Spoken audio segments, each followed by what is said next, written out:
Life could be a dream, life could be a dream.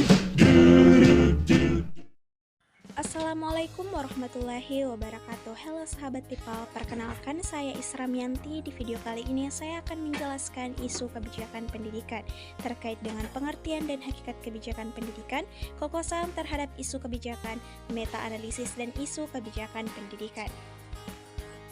Pengertian dan hakikat kebijakan pendidikan. Kebijakan merupakan petunjuk dan batasan secara umum yang menjadi arah dari tindakan yang dilakukan dan aturan yang harus diikuti oleh para pelaku dan pelaksana kebijakan, karena sangat penting bagi pengolahan dalam mengambil keputusan atas perencanaan yang telah dibuat. Dengan demikian, kebijakan menjadi sarana pemecahan masalah atas tindakan yang terjadi. Istilah kebijakan dalam pendidikan sering disebut dengan istilah perencanaan pendidikan, rencana induk tentang pendidikan, pengaturan pendidikan, kebijakan tentang pendidikan. Namun istilah-istilah tersebut sebenarnya memiliki perbedaan isi dan cakupan makna. Menurut Arif Rahman, kebijakan pendidikan merupakan bagian dari kebijakan negara atau kebijakan publik pada umumnya. Kebijakan pendidikan merupakan suatu sikap dan tindakan yang diambil seseorang atau dengan kesepakatan bersama pembuat kebijakan sebagai upaya untuk mengatasi suatu masalah atau suatu persoalan dalam dunia pendidikan. Isu kebijakan pendidikan merupakan suatu hal yang terjadi dan tersebar di masyarakat mengenai kebijakan pendidikan yang apabila tidak ditangani dengan baik akan menimbulkan masalah yang serius dalam kebijakan pendidikan. Kekuasaan terhadap isu kebijakan. Kekuasaan merupakan karakter khas manusia untuk bisa berbuat sesuatu yang lain daripada yang lain dalam proses interaksinya terhadap alam dan lingkungan sosial, yang pada gilirannya dapat menaikkan kelas manusia tersebut untuk bisa mendominasi. Pengertian kekuasaan dalam pendidikan ternyata memiliki konotasi yang berbeda dengan pengertian kekuasaan yang kita lihat sehari-hari.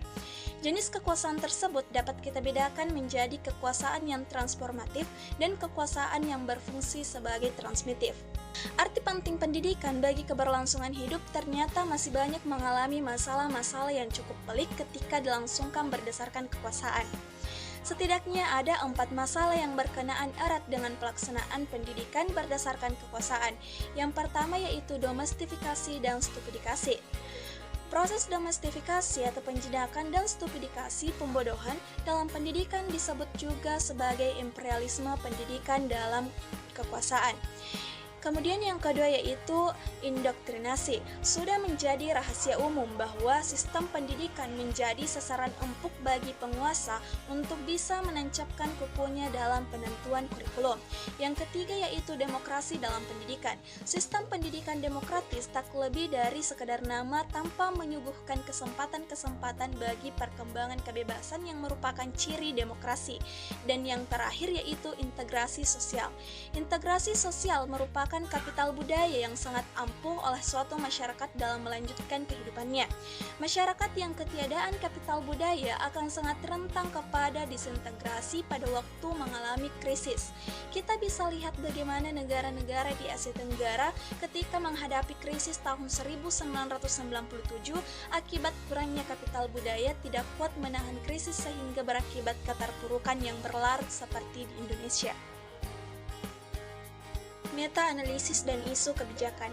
Meta-analisis adalah suatu bentuk penelitian kuantitatif yang menggunakan angka-angka dan metode statistik dari beberapa hasil penelitian untuk mengorganisasikan dan menggali informasi sebanyak mungkin dari data primer yang diperoleh, sehingga mendekati kekomprehensifan dengan maksud-maksud lainnya. Salah satu syarat yang diperlukan dalam melakukan meta-analisis adalah pengkajian terhadap hasil-hasil penelitian yang sejenis. Kelebihan meta-analisis. Meta-analisis memungkinkan mengkombinasikan berbagai macam hasil penelitian dengan cara yang kuantitatif, mampu menggambarkan hubungan antar penelitian dengan baik sehingga dapat mengatasi adanya perbedaan hasil antar penelitian. Meta-analisis lebih objektif karena fokus pada data, sedangkan review literatur lainnya seperti metode naratif fokus pada kesimpulan dan berbagai macam studi. Meta-analisis fokus pada effect size. Meta-analisis dilakukan secara kuantitatif sehingga lebih mudah dilakukan. Kekurangan meta-analisis. Sampling bias towards empirical studies. Sampling bias berarti pengambilan sampel yang tidak sesuai karena ketidakseragaman tiap-tiap studi. Pengambilan sampel yang cocok untuk meta-analisis adalah dengan cara survei, laboratorium, eksperimen, dan studi lapangan. Kemudian publication bias. Meta-analisis menggunakan data yang terdapat dalam penelitian yang telah terpublikasi sehingga dianggap penelitian tidak representatif. Karena hasil-hasil pengamatan yang signifikan lebih cenderung dipublikasikan daripada yang tidak signifikan. Kemudian apple and orange. Metode ini bisa dianalogikan seperti membedakan antara buah jeruk dan apel. Artinya mengkombinasikan studi yang berbeda dalam analisis yang sama. Methodological error. Kesimpulan yang salah dapat dikarenakan kesalahan yang bersifat metodologi. Dalam melakukan analisis, peneliti sebaiknya melakukan ekstraksi pada data dan statistik yang terdiri dari effect size, ukuran sampel, variabel moderator yang mungkin, dan sebagainya. Tujuan meta-analisis untuk menyelesaikan ketidakpastian hasil laporan, untuk menjawab pertanyaan atau menyelesaikan masalah yang belum dikaji, untuk menemukan konsistensi atau ketidakkonsistenan suatu penelitian yang sejenis, untuk memperoleh estimasi effect size seberapa kuat hubungan atau seberapa besar perbedaan antara variabel di tiap penelitian, melakukan intervensi dari data dalam sampel ke dalam populasi, budget dengan hipotesis, melakukan estimasi, melakukan kontrol terhadap variabel yang berpotensi mengacaukan agar tidak mengganggu hubungan atau perbedaan dari penelitian yang ada.